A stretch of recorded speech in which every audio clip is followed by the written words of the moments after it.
मनोज जरांगेंनी लोकसभा निवडणूक लढवण्याबाबत विचार करावा असं प्रकाश आंबेडकर म्हणतात। प्रकाश आंबेडकर यांनी मनोज जरांगेंना हा सल्ला दिलाय। जरांगे पाटील सोबत सुरू असलेली बच्चू कडू यांची बोलणी फिसकटलेली आहे असं देखील प्रकाश आंबेडकर म्हणाले। मराठ्याचं वेगळं ताट,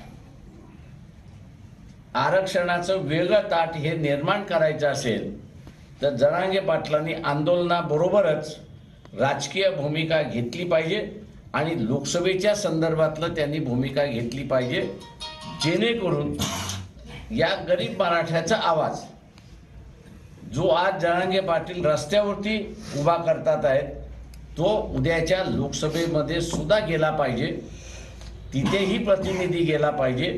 महाराष्ट्र शासनाच्या वतीने बच्चू कडू यांना जरांगे पाटील यांच्याशी बोलायला पाठवलं,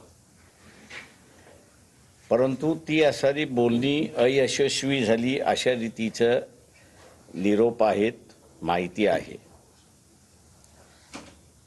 जरांगे पाटील यांच्या निमित्ताने गरीब मराठामधली नेतृत्व उभं राहिलं। श्रीमंत मराठा हा त्याच्यामुळे हादरलेला आहे।